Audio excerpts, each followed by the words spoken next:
Imagine a seguinte cena. Você está de pé em um estádio enorme, e cada ser humano que existe na face da Terra está enfileirado à sua frente. Todos os 8 bilhões de nós. E enquanto você caminha ao longo dessa fila impossível, percebe algo extraordinário acontecendo bem diante dos seus olhos. As cores, os tons, a paleta infinita que a natureza pintou sobre a pele humana ao longo de milênios e milênios de história, de jornadas e de adaptações que mal conseguimos imaginar. Você começa a caminhar devagar, e os primeiros rostos que surgem à sua frente carregam os tons mais profundos que existem, os marrons densos e ricos encontrados no coração da África Equatorial, pigmentações tão intensas que parecem absorver a luz ao redor, criando uma presença quase magnética. Você continua andando, e os tons vão mudando com a suavidade de uma transição musical, passando pelos âmbares quentes do norte da África, pelos dourados ocres do leste asiático, pelas olivas calorosas do Mediterrâneo, pelos bronzes das populações indígenas das Américas, pelos rosas pálidos da Escandinávia, e por 1000 outras nuances que não têm sequer nome em nenhum idioma humano. É como assistir a um pôr-do-sol que se estende por toda a humanidade, cada sombra possível, cada gradação sutil, cada tom que o pigmento humano pode produzir, e tudo isso pertencendo exatamente à mesma espécie. Uma única espécie, a nossa. Agora vem a pergunta que deveria manter você acordado, exceto que você provavelmente está tentando dormir. Então, talvez seja a pergunta que deveria ocupar gentilmente a sua mente enquanto você vai se deixando levar para o descanso. Como isso aconteceu? Como uma única espécie desenvolveu cada tom concebível de pele humana, no que equivale em termos evolutivos a um piscar de olhos? Estamos falando de aproximadamente 100.000 anos. Talvez menos. Isso não é nada na escala da vida na Terra. São apenas cerca de 4.000 gerações. Para você ter uma ideia da escala, os chimpanzés estão por aí há milhões de anos e mal variam em aparência. Os gorilas, a mesma coisa. Mas nós, os humanos, parecemos ter estado conduzindo um experimento planetário em pigmentação. E estávamos mesmo. Exceto que ninguém planejou isso, ninguém projetou. Simplesmente aconteceu de forma natural, inevitável, e quando você entende os mecanismos por trás, extraordinariamente bela.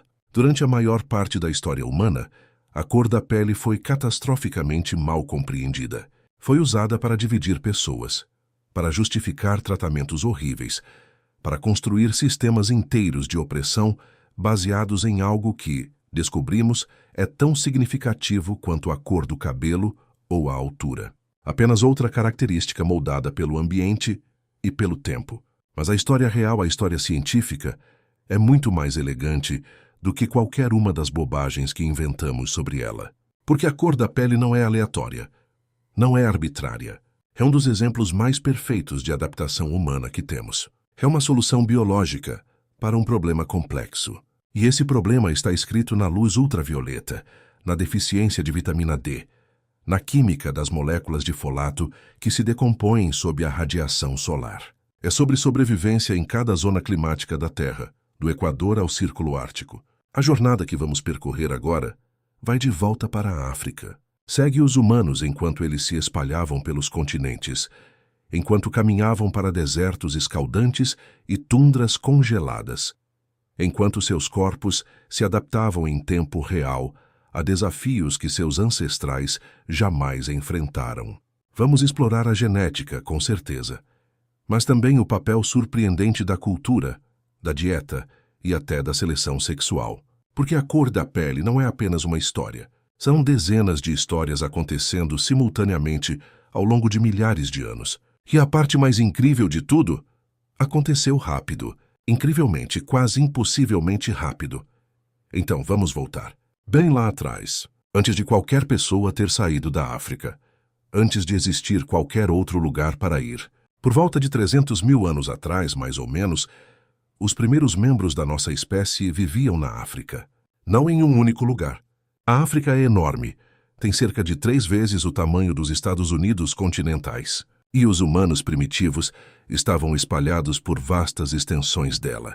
Alguns ao longo das costas, onde podiam colher mariscos e aves marinhas. Outros nas densas florestas do que hoje é a África Central.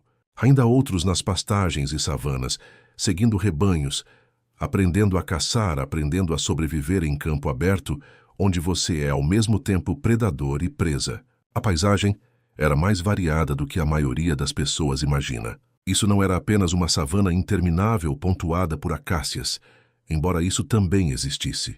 Havia cadeias de montanhas, vales de rios, pântanos sazonais que apareciam e desapareciam com as chuvas. Havia lugares que ficavam encharcados o ano todo e lugares que passavam meses sem água. Lugares onde você podia se esconder na vegetação densa e lugares onde o horizonte se estendia vazio em todas as direções. E em todos esses ambientes, sob o feroz sol equatorial, nossos ancestrais quase certamente tinham a pele escura. Isso não é especulação. A evidência genética é esmagadora. Quando você rastreia a ancestralidade dos humanos modernos, usando análise de DNA mitocondrial e cromossomo IR, quando você olha para as linhagens profundamente enraizadas, como os povos San do sul da África, você encontra marcadores genéticos associados à alta produção de melanina. O tipo de melanina que produz pele marrom escura. A melanina. Essa é a molécula que precisamos entender. Na verdade, é uma família de moléculas, uma coleção complexa de pigmentos produzidos por células especializadas chamadas melanócitos, que ficam na camada inferior da sua pele. Quando a radiação ultravioleta atinge a sua pele, essas células entram em ação, produzindo melanina que migra para cima, criando uma barreira protetora contra danos UV adicionais. Existem dois tipos principais. A eumelanina, que é marrom a preta, oferece excelente proteção UV. A feomelanina, que é vermelha a amarela, na verdade oferece muito pouca proteção. Todos temos ambos os tipos, mas a proporção determina a cor de base. Alta eumelanina resulta em pele marrom escura a preta. Feomelanina no mix produz tons mais claros de marrom, azeitona ou avermelhados. Muito pouco de qualquer um dos dois gera os rosas pálidos e cremes das populações do norte. Pense na melanina como o protetor solar da natureza, porque é exatamente isso que ela é. A radiação UV não apenas causa queimaduras solares, embora também faça isso. Ela decompõe o folato, uma vitamina B que é absolutamente crítica para a síntese de DNA e divisão celular. Durante a gravidez, a deficiência de folato causa devastadores defeitos no tubo neural. Afeta a fertilidade, a produção de espermatozoides, a capacidade de curar e combater infecções. Sob a intensa radiação UV perto do Equador, a pele clara desprotegida teria sido uma sentença de morte. Não imediatamente, não dramaticamente, mas estatisticamente ao longo das gerações. Indivíduos com proteção insuficiente de melanina teriam menos filhos saudáveis, sofreriam mais abortos espontâneos, mais defeitos congênitos, mais problemas de fertilidade. A seleção natural não se preocupa com o mecanismo, ela só se preocupa com os resultados. E o resultado era claro: pele escura ou fracasso reprodutivo. Então nossos ancestrais africanos evoluíram com alta produção de melanina, pele marrom escura a preta, que podia resistir ao ataque UV da luz solar equatorial. Esta foi a tela original, a linha de base a partir da qual tudo o mais eventualmente divergiria. Mas aqui é onde fica interessante. Mesmo dentro da África, havia variação. A ideia de que todos os africanos tinham tom de pele idêntico antes de qualquer pessoa deixar o continente está errada. Os povos San do Kalahari têm pele ligeiramente mais clara do que muitas populações da África Ocidental. Os povos pigmeus das florestas da África Central mostram padrões de pigmentação diferentes dos pastores na África Oriental. Parte dessa variação é antiga, possivelmente anterior à migração para fora da África. Por quê? Porque mesmo dentro da África, a exposição UV varia dramaticamente. Alguém que vive nas densas florestas da Bacia do Congo, onde o dossel das árvores bloqueia grande parte da luz solar direta, enfrenta uma pressão UV diferente de alguém que vive nas pastagens abertas do Serengeti. O primeiro pode se beneficiar ligeiramente de uma pele mais clara, que pode produzir vitamina D de forma mais eficiente com luz solar limitada. O segundo precisa de proteção máxima contra a exposição solar constante. Isso significa que a cor da pele humana já era variável antes de irmos a qualquer lugar. Já respondia às condições locais. Já ajustava o equilíbrio entre proteção UV e produção de vitamina D, mesmo dentro do nosso continente natal. Os estudos genéticos confirmam isso. A análise dos genes de pigmentação em populações africanas mostra uma diversidade notável. Múltiplas variantes genéticas afetando o tom da pele, cada uma com sua própria história e distribuição geográfica. Algumas dessas variantes são extremamente antigas, talvez datando de centenas de milhares de anos atrás. Outras são mais recentes, surgindo à medida que as populações se adaptavam a ambientes africanos específicos. Então, quando falamos da tela original, não estamos falando de uma única cor uniforme. Estamos falando de uma gama de marrons e pretos escuros, já modulados pelas pressões ambientais locais, já iniciando o processo que eventualmente pintaria a humanidade em todos os tons imagináveis. Este era o ponto de partida. Humanos de pele escura espalhados pela África, adaptados a ambientes de alta UV, carregando em seus genes o potencial para tudo que viria a seguir. A radiação UV é uma destruidora, não dramaticamente, não tudo de uma vez, mas molécula por molécula, célula por célula. Quando a luz ultravioleta penetra na pele, ela não causa apenas o dano imediato que reconhecemos como queimadura solar. Ela desencadeia uma cascata de destruição molecular que pode afetar alguns dos processos mais fundamentais do seu corpo. E o alvo mais vulnerável é uma vitamina que a maioria das pessoas quase nunca ouviu falar: o folato, a vitamina B9. Um composto tão essencial para a vida que sem ele as células simplesmente não conseguem se dividir corretamente. Seu corpo precisa de folato para sintetizar DNA, para reparar material genético danificado, para produzir glóbulos vermelhos saudáveis. Durante a gravidez, é absolutamente crítico para o desenvolvimento do tubo neural no feto. O cérebro, a medula espinhal, todo o sistema nervoso, depende de folato adequado durante aquelas primeiras semanas cruciais de desenvolvimento. E a radiação UV o destrói rapidamente, eficientemente, sistematicamente. O mecanismo não foi totalmente compreendido, até relativamente recentemente. Nas décadas de 1970 e 80, os pesquisadores começaram a notar algo estranho. Pessoas com pele clara que viviam em grandes altitudes ou passavam muito tempo sob luz solar intensa frequentemente mostravam níveis depletados de folato no sangue. A princípio, ninguém conectou isso especificamente à exposição UV, mas então vieram os estudos controlados. Quando você expõe plasma sanguíneo à radiação UV, os níveis de folato despencam. Em horas, uma porcentagem significativa se decompõe em compostos inativos. Quanto mais intensa a UV, mais rápida a destruição. Isso não era apenas curiosidade de laboratório. Era um problema de sobrevivência para mulheres em idade fértil que viviam sob o sol equatorial. A depressão de folato poderia significar desastre. Defeitos do tubo neural como espinha bífida e anencefalia. Condições onde o cérebro e a medula espinhal não se desenvolvem adequadamente. Essas não são complicações menores. São defeitos congênitos devastadores, frequentemente fatais, que ocorrem quando os níveis de folato caem durante o primeiro trimestre, às vezes antes mesmo de uma mulher saber que está grávida. Mas as consequências vão além da gravidez. Nos homens, a deficiência de folato afeta a produção e qualidade dos espermatozoides. Em todos, prejudica o sistema imunológico, retarda a cicatrização de feridas, interfere na renovação celular constante que mantém seu corpo funcionando. Ao longo do tempo evolutivo, indivíduos que não conseguiam manter níveis adequados de folato teriam significativamente menos sucesso reprodutivo. E então entra a melanina, essa molécula complexa, produzida pelos melanócitos na camada mais profunda da sua pele. Ela não apenas absorve a radiação UV, ela a dissipa como calor inofensivo, impedindo que essa energia destrutiva penetre mais fundo nos tecidos onde poderia causar estragos moleculares.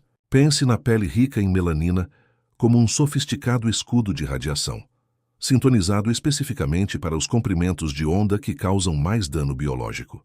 Quanto mais melanina compactada em suas células da pele, mais UV é interceptada antes de poder alcançar o folato circulando em seus vasos sanguíneos. Para as populações que viviam sob intensa luz solar equatorial, essa proteção não era opcional. Era a diferença entre filhos saudáveis e fracasso reprodutivo. Foi isso que Nina Jablonski e George Chaplin descobriram no início dos anos 2000. Jablonski, uma antropóloga e paleobióloga, havia passado anos se questionando sobre a variação da cor da pele. As antigas explicações não funcionavam muito bem. Alguns pesquisadores pensavam que a pele escura era apenas sobre prevenir queimaduras solares ou câncer de pele. Mas essas condições geralmente afetam as pessoas após seus anos reprodutivos. A seleção natural não se preocupa muito com o que acontece com você depois que você já teve filhos. O folato era diferente. O folato afetava a reprodução direta imediatamente em cada geração. Chaplin, um geógrafo, trouxe outra peça crucial para o quebra-cabeça. Ele havia estudado padrões de radiação UV em todo o mundo, mapeando como a intensidade solar varia com latitude, altitude, cobertura de nuvens e padrões sazonais. Quando combinaram sua expertise, a correlação era impressionante. Trace a cor da pele humana em um mapa. Agora sobreponha a intensidade da radiação UV. A correspondência é quase perfeita. As populações que vivem em ambientes de alta UV, perto do Equador, quase universalmente têm pele escura. As populações em ambientes de baixa UV, em latitudes altas, têm pele clara. E as populações em zonas intermediárias mostram pigmentação intermediária. Isso não era coincidência.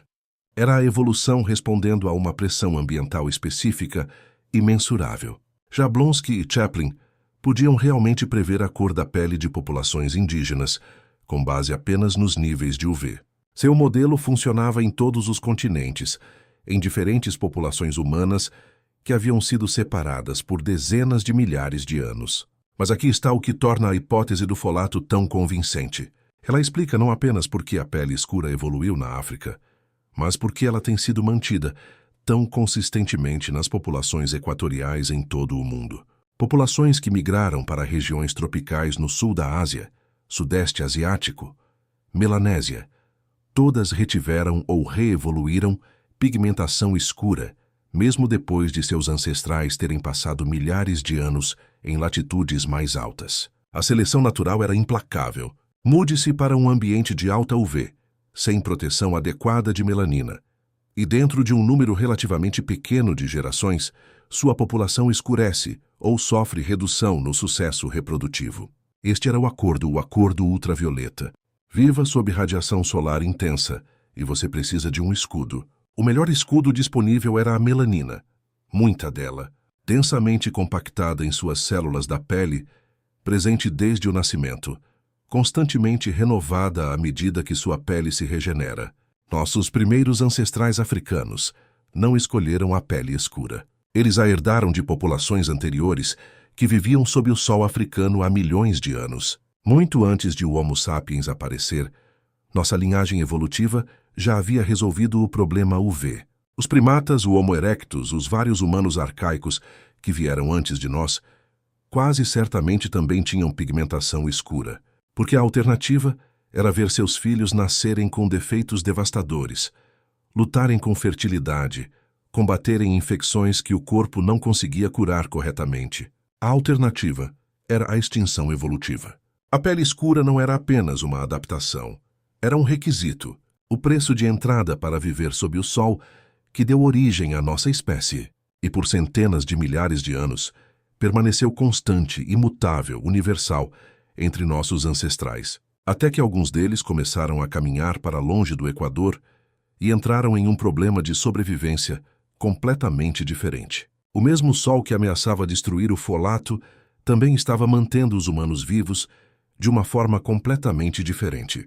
E quando nossos ancestrais começaram a migrar para longe do Equador, entrando em territórios com luz solar mais fraca e mais sazonal, caminharam diretamente para uma armadilha que havia estado esperando por eles desde o início. A radiação UV não apenas destrói, ela também cria. Especificamente, ela cria vitamina D. Quando fótons UVB, um comprimento de onda particular de luz ultravioleta, penetram na sua pele, desencadeiam uma reação química em um composto de colesterol chamado 7-dehidrocolesterol. Essa reação o converte em pré-vitamina D3, que então se transforma em vitamina D3, a forma que seu corpo pode realmente usar. É uma peça elegante de bioquímica refinada, ao longo de milhões de anos de evolução dos vertebrados. Répteis fazem isso, Pássaros fazem isso, mamíferos fazem isso, nós fazemos isso. E absolutamente precisamos fazer isso. A vitamina D não é realmente uma vitamina no sentido tradicional. É mais como um hormônio, uma molécula sinalizadora que afeta centenas de genes em todo o seu corpo. Ela regula a absorção de cálcio, o que significa que é essencial para a formação e manutenção dos ossos. Sem vitamina D adequada, as crianças desenvolvem raquitismo, uma condição devastadora onde os ossos ficam moles e deformados, as pernas se curvam sob o peso do próprio corpo, as costelas ficam mal formadas, o crescimento é atrofiado.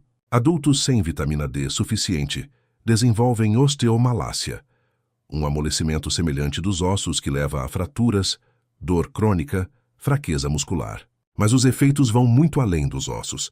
A vitamina D desempenha papéis críticos na função imunológica, ajudando seu corpo a combater infecções. Afeta a saúde reprodutiva, os resultados da gravidez, talvez até o desenvolvimento e a função cerebral. As populações com deficiência crônica de vitamina D mostram taxas mais altas de doenças infecciosas, fertilidade reduzida, maior mortalidade infantil. Em termos evolutivos, a deficiência de vitamina D é uma sentença de morte.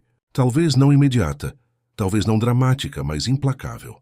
Geração após geração de crianças que não crescem adequadamente, adultos que quebram ossos facilmente, mulheres grávidas cujos corpos não conseguem suportar o desenvolvimento fetal saudável, populações constantemente enfraquecidas por infecções que deveriam conseguir combater.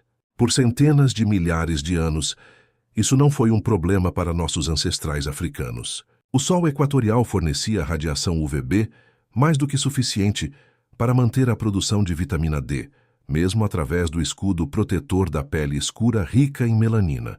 A equação evolutiva era direta: produzir melanina suficiente para proteger o folato, deixar o V suficiente passar para manter a síntese de vitamina D. A pele escura atingia esse equilíbrio perfeitamente em ambientes de alta UV. Então vieram as migrações, não a grande dispersão final de 60 mil anos atrás, mas os movimentos anteriores. Humanos arcaicos, provavelmente Homo heidelbergensis, começaram a se expandir para fora da África, talvez 600 mil anos atrás ou mais. Algumas populações avançaram para o Oriente Médio, depois para a Europa. Outras se moveram para o leste, para a Ásia. Eles estavam seguindo animais, rastreando recursos, explorando novos territórios à medida que as flutuações climáticas abriam e fechavam diferentes rotas de migração, e encontraram algo que sua programação genética não havia os preparado: um sol mais fraco, dramaticamente mais fraco. A mudança de latitude muda tudo sobre como a luz solar atinge a superfície da Terra. No Equador, o sol passa quase diretamente acima, o que significa que seus raios viajam por menos atmosfera e atingem o solo em um ângulo íngreme, maximizando a intensidade. Mova-se em direção aos polos e o sol permanece mais baixo no céu. Seus raios passam por mais atmosfera, sendo espalhados e absorvidos antes de atingir a superfície. O ângulo se torna oblíquo, espalhando a mesma quantidade de energia por uma área maior. O UVB que desencadeia a síntese de vitamina D é particularmente vulnerável à interferência atmosférica. É absorvido pelo ozônio, espalhado por moléculas de ar, bloqueado por nuvens. No momento em que você chega aos 50 graus de latitude norte, aproximadamente o nível de Londres ou do sul do Canadá, a luz solar de inverno contém quase nenhum UVB. Mesmo os níveis de verão são uma fração do que as populações equatoriais experimentam o ano todo. Imagine esses primeiros migrantes encontrando a Europa do Norte pela primeira vez, talvez 400 mil anos atrás. Eles estão adaptados para o sol africano, carregando a pele escura rica em melanina que seus ancestrais mantiveram por milhões de anos. Os verões podem ter sido administráveis, longas horas de luz do dia, sol alto o suficiente para desencadear alguma produção de vitamina D. Mas os invernos em latitudes altas não são apenas frios, são escuros. O sol nasce tarde e se põe cedo. A cobertura de nuvens domina por semanas seguidas. Mesmo ao meio-dia, o sol mal ultrapassa o horizonte, seus raios fracos inclinando-se através de uma atmosfera espessa o suficiente para filtrar a maior parte do UVB. Para as populações dependentes da luz solar para a síntese de vitamina D, isso era uma crise fisiológica. Você não pode armazenar vitamina D indefinidamente. Seu corpo mantém reservas, mas elas se esgotam ao longo de meses de produção mínima. No final do inverno, as populações com exposição solar inadequada estariam enfrentando deficiência grave. Crianças desenvolvendo raquitismo, incapazes de crescer adequadamente. Adultos com ossos enfraquecidos, sistemas imunológicos comprometidos diante de quaisquer infecções que o inverno trouxesse. Mulheres grávidas incapazes de fornecer cálcio adequado para o desenvolvimento ósseo fetal. Este era o dilema da vitamina D. O outro lado da equação UV que havia moldado a cor da pele humana por tanto tempo. O V de mais destrói o folato. O V de menos significa a ausência de vitamina D. E as populações humanas que se expandiam para novas latitudes estavam subitamente enfrentando o lado errado dessa equação. A seleção natural não espera. Ela responde às pressões imediatas de sobrevivência com qualquer variação genética que esteja disponível. E neste caso a variação já estava presente. Mutações aleatórias que reduzem a produção de melanina, que tornam a pele mais clara, que permitem que mais UVB penetre e desencadeie a síntese de vitamina D. Na África, sob o intenso sol equatorial, essas mutações teriam sido desvantajosas. Pele mais clara significa destruição de folato, defeitos congênitos, sucesso reprodutivo reduzido. A seleção natural teria as eliminado rapidamente, mas nas latitudes do norte, a equação se inverteu. De repente, a pele mais clara significava melhor produção de vitamina D, durante aqueles meses críticos de inverno, melhor saúde óssea, função imunológica mais forte, gravidezes mais saudáveis. Os indivíduos que carregavam essas variantes de pele mais clara teriam mais filhos sobreviventes. Esses filhos herdariam as variantes e as transmitiriam. Geração após geração, a população ficaria mais clara, não por escolha consciente ou preferência cultural, mas pela simples matemática da sobrevivência diferencial. Esta era a evolução em tempo real. Populações se adaptando a novos ambientes, não ao longo de milhões de anos, mas ao longo de milhares, talvez dezenas de milhares. As evidências arqueológicas e genéticas sugerem que o clareamento significativo da pele aconteceu relativamente rapidamente, uma vez que as populações humanas se estabeleceram em ambientes de baixa UV. E aqui está a parte elegante. O equilíbrio se resolveu geograficamente. Você não precisa de uma solução para toda a humanidade. Você precisa de uma cor de pele sintonizada com os níveis de UV locais. Pele escura perto do Equador para a proteção do folato. Pele clara em latitudes altas para a produção de vitamina D. Tons intermediários em zonas intermediárias, atingindo o equilíbrio perfeito entre o V de mais e o V de menos. A cor da pele humana se tornou um barômetro biológico precisamente calibrado para o sol acima.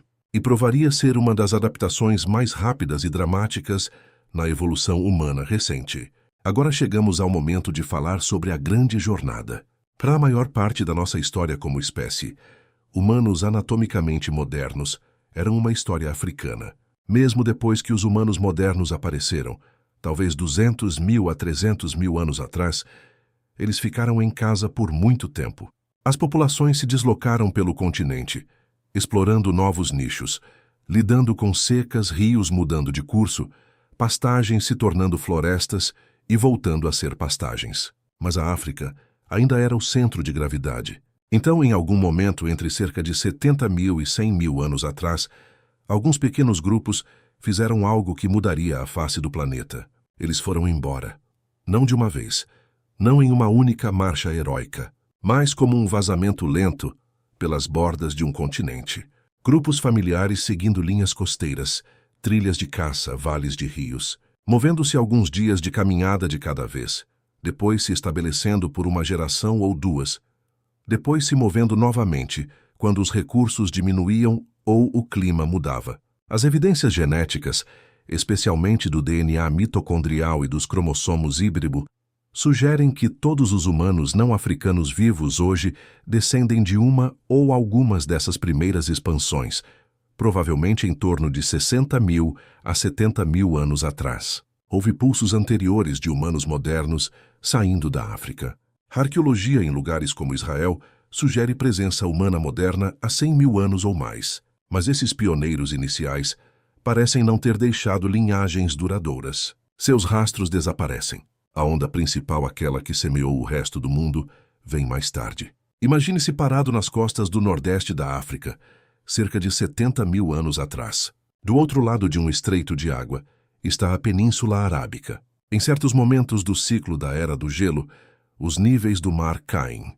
As linhas costeiras se estendem, e o que hoje parece uma barreira formidável encolhe para algumas travessias gerenciáveis. Talvez você possa ver terra do outro lado.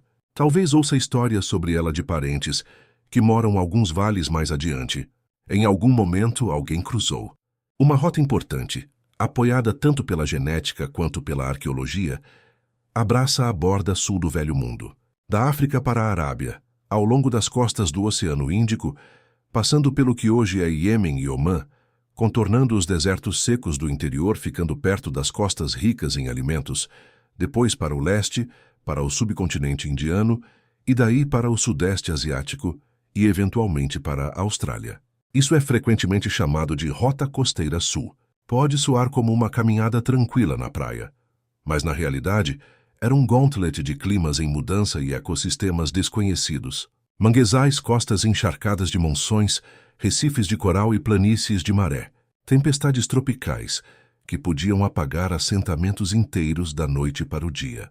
No entanto, para uma espécie já habilidosa em explorar peixes, mariscos, algas e recursos costeiros, esta rota oferecia uma fita contínua de oportunidade. Com que rapidez essa onda costeira se moveu? As datas são impressionantes.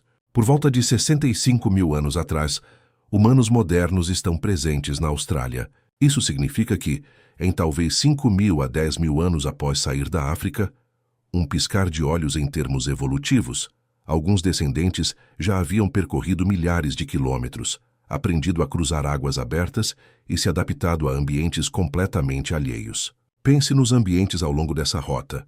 Desertos costeiros escaldantes na Arábia, onde a água doce existia apenas em fontes espalhadas. Florestas tropicais luxuriantes, mas perigosas na Índia e no Sudeste Asiático, cheias de parasitas, animais venenosos e doenças desconhecidas. Savanas abertas e planícies do interior. Então o interior seco da Austrália alternando com costas temperadas e megafauna marsupial estranha.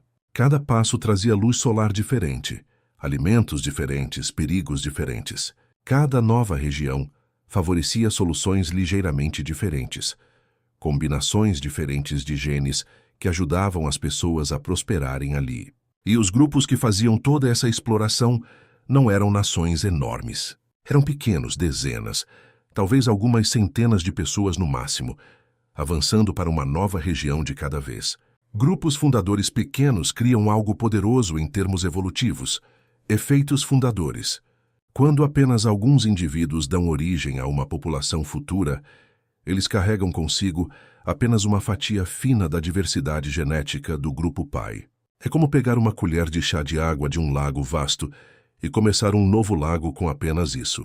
Quaisquer variantes que estejam nessa colher de chá, por puro acaso, se tornam a matéria-prima de toda a evolução futura no lago. Genes para pele ligeiramente mais clara ou mais escura, genes que afetam textura do cabelo, densidade das glândulas sudoríparas, armazenamento de gordura, resposta imunológica. Se um grupo fundador por acaso incluir mais cópias de uma variante rara, essa variante pode rapidamente se tornar comum na nova população. Não porque seja melhor, mas porque estava lá no começo. Então, uma vez que a nova população esteja isolada, separada por distância, desertos, montanhas ou oceanos, outra força entra em ação. A deriva genética. Flutuações aleatórias nas frequências genéticas, geração após geração, simplesmente porque em populações pequenas o acaso importa. Uma pessoa com uma variante particular tem 3 filhos. Outra com uma variante diferente não tem nenhum. Uma seca elimina um vale onde um gene era comum, mas poupa um vale vizinho onde um gene diferente era mais frequente. Deriva, efeitos fundadores e seleção natural, todos interagindo em grupos pequenos e dispersos ao longo de uma frente de ocupação humana em rápida expansão. Este é o motor que remodelaria a aparência humana em um piscar de olhos geológico.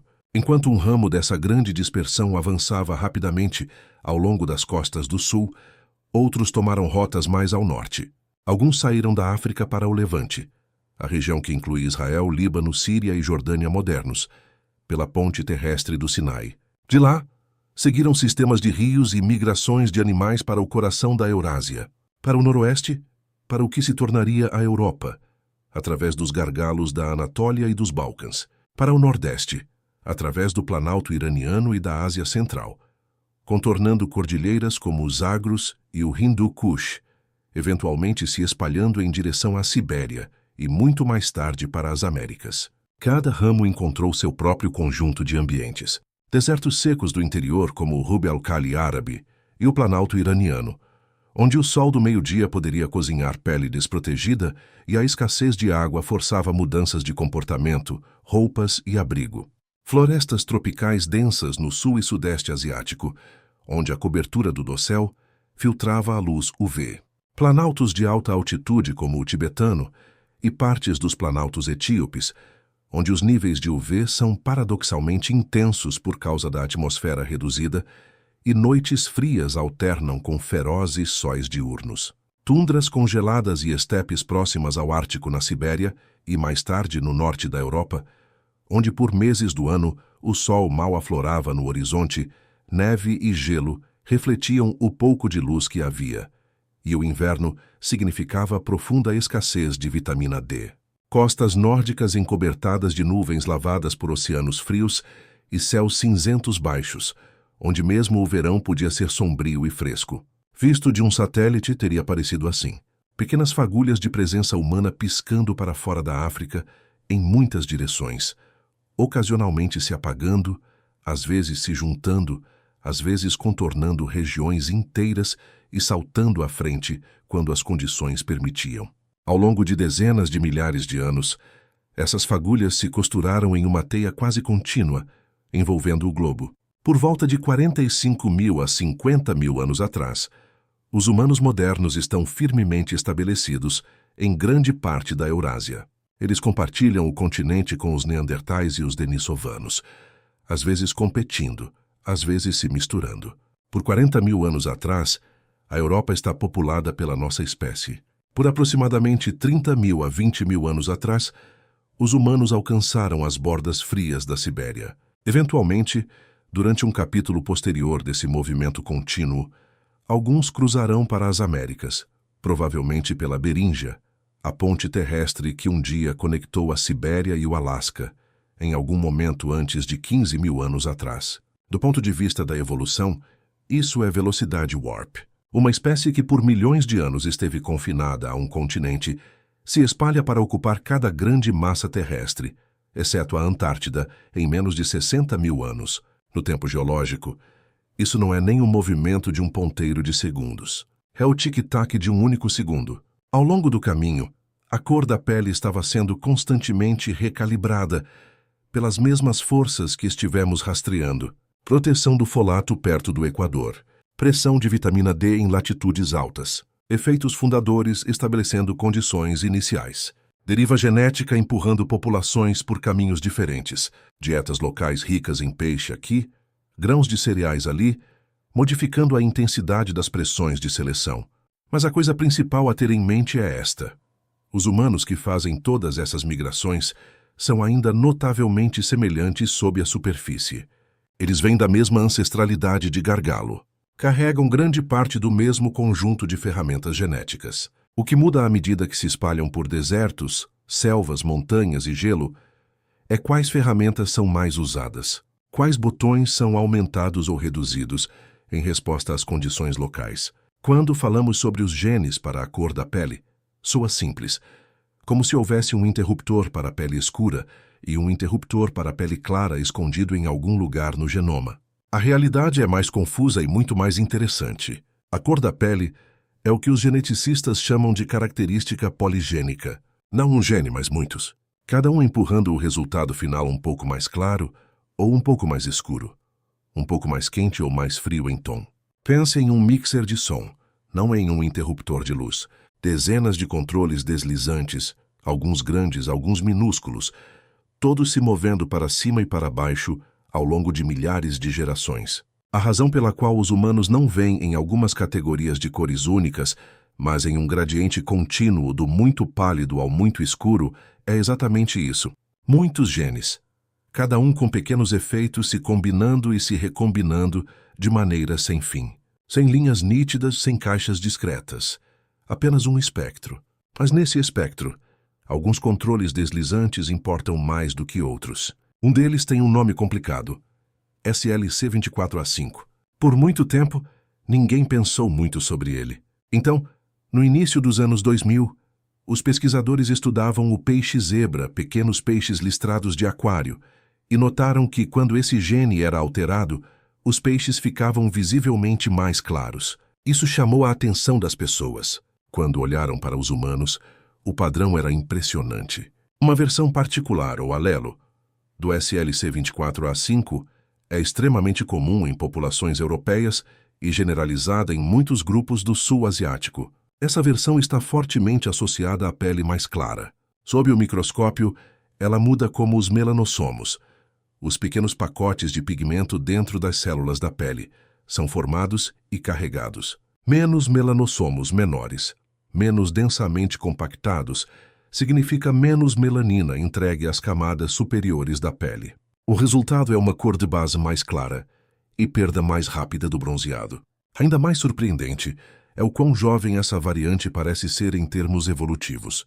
A datação genética sugere que ela pode ter chegado a alta frequência nos últimos 10.000 a 20.000 anos, durante ou após a última era do gelo, talvez junto com a disseminação da agricultura inicial na Europa e partes do sul asiático. Antes disso, mesmo as pessoas que viviam na Europa provavelmente tinham pele consideravelmente mais escura do que a maioria dos europeus hoje. Em outras palavras, parte da brancura que tomamos como antiga e primordial pode ser mais como uma pintura recente. O SLC24A5 não trabalha sozinho. Outro gene com um nome igualmente complicado, o SLC45A2, também desempenha um papel importante na pigmentação europeia. Certas variantes no SLC45A2 estão associadas à pele mais clara, cabelos mais claros e olhos mais claros. Assim como o SLC24A5, esse gene afeta a maneira como o pigmento é produzido e movido para dentro das células. Mude a eficiência desse processo e você muda a quantidade de melanina bloqueadora de UV que acaba na pele. Então há o TUR, abreviação de tirosinase, a enzima principal no início da produção de melanina. Se você imaginar a melanina como um produto de fábrica, a tirosinase é a máquina no início da linha de montagem. Aumente-a e você pode fazer mais pigmento. Reduza-a e a produção diminui. Mutações raras que eliminam completamente o TR causam certas formas de albinismo. Pele e cabelos com quase nenhum pigmento. Nas proximidades desse mesmo bairro bioquímico estão genes como o OCA2 e seu parceiro ARQ2. Estes são famosamente envolvidos na cor dos olhos, azul versus marrom, mas também influenciam o tom da pele e a cor do cabelo. Eles ajudam a controlar o ambiente interno dos melanossomos, o que, por sua vez, afeta quanto e que tipo de melanina é produzida. E então há o MC1R, o receptor de melanocortina 1, uma pequena proteína que fica como uma antena na superfície das células de pigmento. O MC1R é um dos botões que diz a essas células que tipo de melanina produzir. Existem duas formas principais: a eumelanina, que é marrom escura ou preta e muito eficaz no bloqueio de UV, e a feomelanina, que é vermelha, amarela e menos protetora. Na maioria das populações africanas e em muitas outras que vivem em baixas latitudes, o MC1R é notavelmente uniforme. Quase todos carregam versões muito semelhantes e altamente funcionais. Isso é um sinal de forte seleção purificadora. Variantes prejudiciais ou vulneráveis ao UV foram eliminadas repetidamente, deixando um grupo compacto de alelos eficientes que favorecem a melanina escura. Mude para o norte da Europa e a história se inverte. O MC1R se torna uma explosão de variação. Dezenas de versões diferentes, muitas delas parcialmente quebradas, menos eficientes em ativar a produção de melanina. Essas variantes de perda de função mudam o equilíbrio para a feomelanina. Combine o suficiente delas e você obtém pele pálida que queima facilmente, sardas. E, em alguns casos, o clássico cabelo ruivo do norte europeu. Esse cabelo de fogo e pele muito clara não são uma essência celta antiga. São o produto da seleção relaxada para proteção UV em ambientes de baixo sol. Então temos uma imagem se formando. Um conjunto central de genes de pigmento, SLC24A5, SLC45A2, TUR, OCA2, MC1R e outros como KITLG, AZIP e MFSD12, todos ajustando diferentes etapas em como os melanócitos fazem, empacotam e distribuem melanina, todos presentes em nossa população ancestral compartilhada. O que muda à medida que os humanos migram para novos ambientes é quais variantes se tornam comuns, quais desaparecem e quais novas mutações têm um golpe de sorte evolutivo. Mas aqui é onde as coisas ficam ainda mais intrigantes. Por muito tempo, os cientistas assumiram que a pele mais clara na Europa e a pele mais clara no leste asiático devem vir das mesmas mudanças genéticas. Afinal, o fenótipo parece semelhante. Tom de base mais pálido, maior tendência a queimar do que bronzear. Quando os pesquisadores realmente compararam os genomas, encontraram algo diferente. Sim, há alguma sobreposição, mas muitas das variantes mais fortes de pele clara em europeus, especialmente no SLC24A5 e SLC45A2, estão ausentes ou são muito mais raras no leste asiático. Em vez disso, as populações do leste asiático mostram sinais de seleção em outros genes e regiões regulatórias que afetam a pigmentação. O resultado é que dois grandes ramos da humanidade parecem ter chegado à pele mais clara através de raízes genéticas amplamente independentes. Isso é evolução convergente. O mesmo problema ambiental, UV limitado, escassez de vitamina D em latitudes norte, empurrando populações diferentes para soluções semelhantes, mas usando peças diferentes do kit de ferramentas genéticas. É como duas culturas que independentemente inventaram arcos e flechas. A mesma função básica, design ligeiramente diferente. E não é apenas sobre claro versus escuro. Dentro da África, onde a diversidade genética humana é mais profunda, a história da cor da pele acaba sendo muito mais complexa do que muitos já imaginaram. Para a maior parte do século XX, os livros didáticos sugeriam casualmente que a pele africana escura era um padrão ancestral simples, moldado por forte seleção perto do Equador e controlado por alguns genes principais que ficavam fixos. Os tons mais claros em outros lugares eram frequentemente tratados como desvios dessa base. Então, em 2017, um grande estudo genômico de diversas populações africanas, pessoas da Etiópia, Tanzânia, Botsuana e muito mais, abriu completamente essa imagem. Os pesquisadores encontraram tremenda variação no tom da pele dentro da própria África. De algumas das populações mais escuras da Terra, há grupos com pele relativamente castanha clara.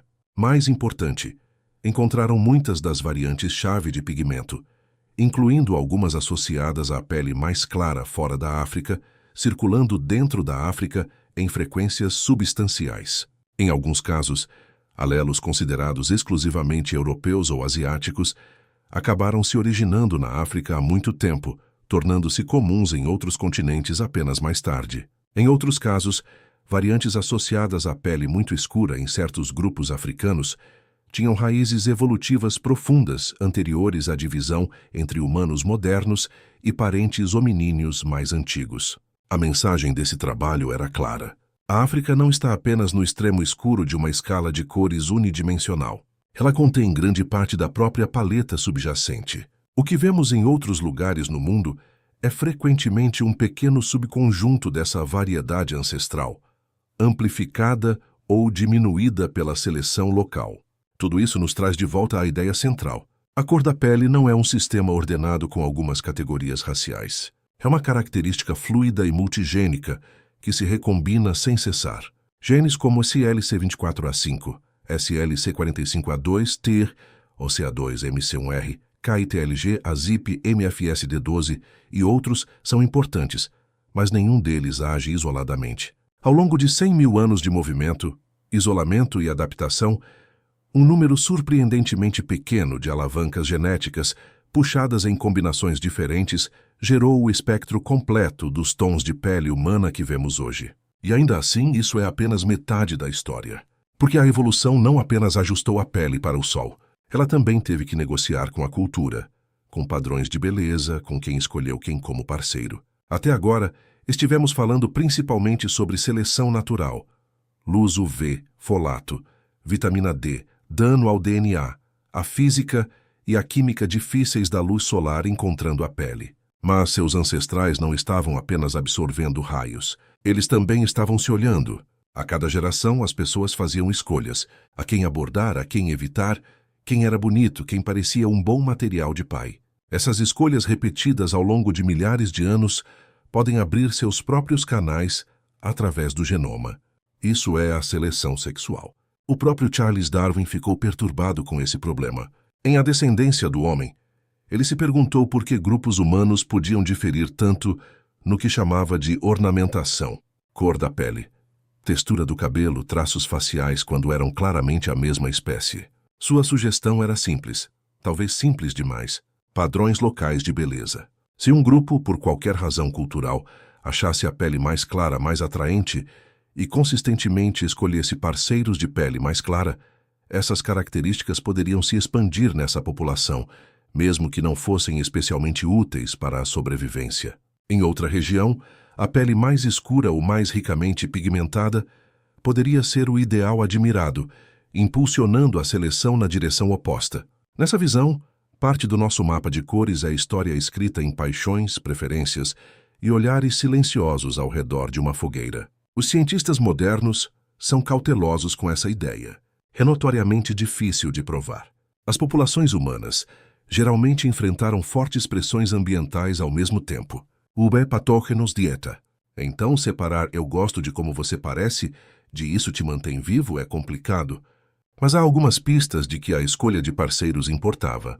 Em várias regiões, vemos mais variação no tom da pele dentro de uma população do que os modelos estritamente baseados em UV preveriam. A variação é a matéria-prima da escolha. Se as pessoas realmente não se importassem com a cor, o acasalamento aleatório ao longo de muitas gerações tenderia a suavizar isso, especialmente sob forte seleção natural. Em vez disso, em alguns lugares vemos um espectro persistente, mais claro, mais escuro, e tudo entre eles, sugerindo que as dinâmicas sociais e sexuais estavam ajudando a manter essa diversidade em jogo. E então a cultura começou a complicar ainda mais as coisas. Por grande parte da nossa história profunda, a pele era nossa principal interface com o ambiente. Pouca roupa, abrigo mínimo ao UV atingia tudo que não estava coberto de cabelo. Mas à medida que a cultura humana se espessava, começamos a construir uma segunda pele. As roupas vieram primeiro. Mesmo simples envoltórios de couro de animal ou fibras vegetais tecidas mudam a equação UV. Cubra mais do corpo, e de repente apenas o rosto, as mãos e talvez os pés fazem a maior parte do trabalho de vitamina D. O abrigo amplificou isso. Cavernas, cabanas, mais tarde casas com telhados e paredes.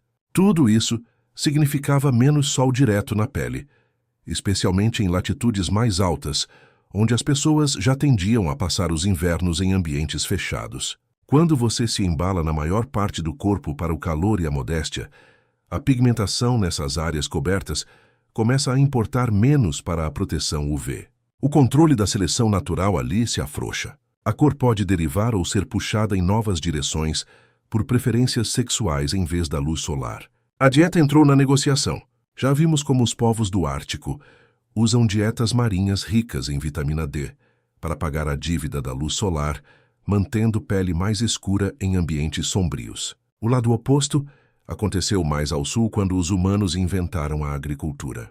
A revolução agrícola não chegou de uma vez, e não era igual em todo lugar. Mas em muitas partes da Europa, do Oriente Médio e mais tarde partes da Ásia, as pessoas mudaram de dietas diversas de caçadores-coletores para gramíneas pesadas, trigo, cevada, painço, arroz, milho. As gramíneas são excelentes para calorias e armazenamento. Não são excelentes fontes de vitamina D. Ao mesmo tempo, a agricultura alterou a vida cotidiana. Mais tempo curvado sobre campos, mais trabalho feito ao amanhecer e ao entardecer. Em algumas sociedades sedentárias, As elites sociais podiam evitar trabalho pesado ao ar livre, passando mais tempo em ambientes fechados. A urbanização adicionou outra camada. Ruas estreitas, fumaça, sombra. Tudo isso criou uma crise silenciosa em certos lugares. Menos vitamina D dietética, menos UV na pele, mais gestações em comunidades sedentárias densas, onde o raquitismo e as deformidades ósseas poderiam se tornar comuns se os níveis de vitamina D caíssem baixo demais. Sob essas condições, qualquer variante genética que aumentasse a produção de vitamina D a partir da luz solar limitada tinha uma vantagem. Isso poderia significar pele de base mais clara ou mudanças em como a pele responde ao sol. Esta é uma das razões pelas quais muitos pesquisadores pensam que as varreduras mais fortes para a pele mais clara na Europa podem ter ocorrido não imediatamente depois que as pessoas chegaram da África, mas mais tarde, na era agrícola. A agricultura não apenas mudou paisagens e estruturas sociais, alterou o pano de fundo nutricional contra o qual a cor da pele estava evoluindo. Histórias semelhantes podem ter se desenrolado em outro lugar de diferentes formas. Em algumas populações do sul asiático, por exemplo, vemos padrões complexos de pigmentação, moldados por uma mistura de UV tropical, dietas em mudança e estruturas sociais profundas. Enquanto isso, o significado social da pele estava se aprofundando. Uma vez que você tem comunidades sedentárias, riqueza armazenada e status herdado, as pessoas começam a usar traços visíveis como sinais rápidos de quem pertence onde. Estilos de roupa, estilos de cabelo, tatuagens e, novamente, tom de pele. Em muitas sociedades agrícolas primitivas, a pele mais clara ficou associada a pessoas que trabalhavam menos nos campos, proprietários de terras, administradores, elites enclausuradas, simplesmente porque estavam mais frequentemente em ambientes fechados ou na sombra. A pele mais escura estava ligada ao trabalho ao ar livre, ao calor e ao trabalho manual. Em outras regiões, o padrão oposto emergiu. A pele bronzeada escura podia sinalizar tempo passado fora, força ou status de guerreiro, enquanto a palidez poderia ser lida como doença ou confinamento. Ao longo das gerações, essas associações se solidificam em padrões culturais de beleza. Os pais dizem aos filhos o que é bonito. Mitos e histórias codificam complexões favorecidas em deuses, heróis e amantes. As pessoas começam a alterar seu comportamento para se mover em direção a esses ideais, buscando ou evitando o sol, escolhendo certos parceiros, usando pigmentos e cosméticos para imitar um tom desejado.